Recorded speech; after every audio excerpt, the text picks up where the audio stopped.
ESPN senior draft analyst Todd McShay projects the Dolphins taking Devontae Smith at number 6 overall, reuniting Tua Tagovailoa with a former Alabama teammate and the guy who caught the touchdown pass to win the national championship for Alabama a few years ago. But how about another former Tide player reuniting with Tua?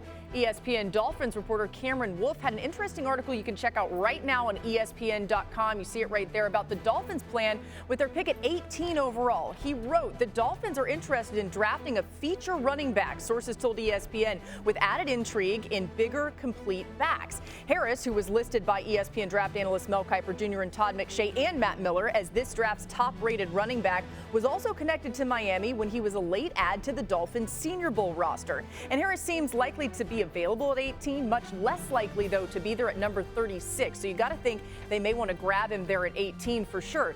Matt, there are people, scouts, NFL people, who just cringe at the idea of taking a running back in the first round. But what do you make of the idea that the Dolphins could target Najee Harris at number 18 overall? Yeah, I absolutely love the idea of pairing Najee Harris with Tua Tagovailoa at number 18 overall. And let's remember a couple things. This is a team that's coming off a 10-6 record. This is a very good football team. And also, they have another first-round pick at number 6 overall. So it's not like your only first-round pick is going to the running back position. But let's not knock Najee Harris in the running back position. I think this is a Le'Veon Bell-type player who is going to impact your run game, your pass game. He went back for his senior season, and we saw that element to his game really explode. He's an inside runner, outside runner. He'll jump over you. He'll run over you, and he's also probably the nicest human being on the planet. So I know he plays tough, but he's a sweetheart, and you have to love that about an NFL running back. Yeah, I love the way you kind of described that, Matt. I think that everybody that's really paying attention to football right now needs to stop putting players in certain boxes, designate them as certain positions. But when everyone hears running back for Najee Harris, they're going, well, they're just going to hand him the ball. That's 50% of the offense. He's not that kind of back. He is that Alvin Kamara type of back where you can use him as a pass-catching threat. So it's not just getting a person that is going to be a part of your run game. You're getting a person that is just going to produce offense. I don't care how you do it. I honestly don't.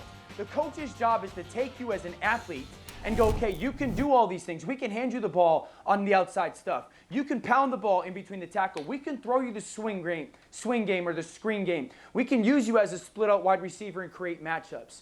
So yes, abnormally taking a running back in the first round recently has been odd, but he's not a running back. He's just a football player that happens to get designated in that position. And the last thing I'd say is this. We can't get back last year and celebrate that the defending Super Bowl champions who took a running back in the first round were brilliant because they took CEH, and then look at another organization and go, oh, man, I can't believe they would do that. Start to change the way we look at football players and stop boxing them in. If they take Najee Harris, it's a great pick for the Miami Dolphins. I mean, Alvin Kamara was what, third round? I mean, like, this isn't, it's not. Anyway, we can get into that another time, whether you take a running back. The Dolphins are thinking about Tua Tagovailoa and how to make him as good as possible. So, yeah, that makes sense, right? If you draft Devontae Smith, draft Najee Harris, draft offensive linemen, draft whatever you want to make Tua Tagovailoa, put him in a position where he's as good a chance as possible to be successful. The Dolphins had been monitoring Deshaun Watson. They still probably are in a position where if something were to change and Deshaun Watson were to become available at the right price, they would be positioned to make that move. But obviously with what's going on there, we don't know if and when that will happen. So failing that, Tua Tagovailoa is their future. They will build around him, and I believe that their mindset will be to find those offensive pieces that can help make him as good as he can possibly be. Yeah, one thing I want to point out, too, about Tua Tagovailoa and Najee Harris is they were the closest of friends at Alabama, incredibly close, spent a ton of time together. And I don't think that can be ignored in all this, too, reuniting Tua with people that he feels incredibly comfortable with. And, Dan, let's live in a world where Tua Tagovailoa is the quarterback for the Miami Dolphins. Where do you have him in that division, Orlovsky? I would place them second in the division as of today. I think Buffalo is the clear favorite in that division, but because of that defense coming mainly back intact, the development of this offense, again, they're going to add a very big, important piece, likely at 6. And I think Tua is going to take the next step. Finally, an offseason, new play callers, a much clearer plan of what Tua is very comfortable with.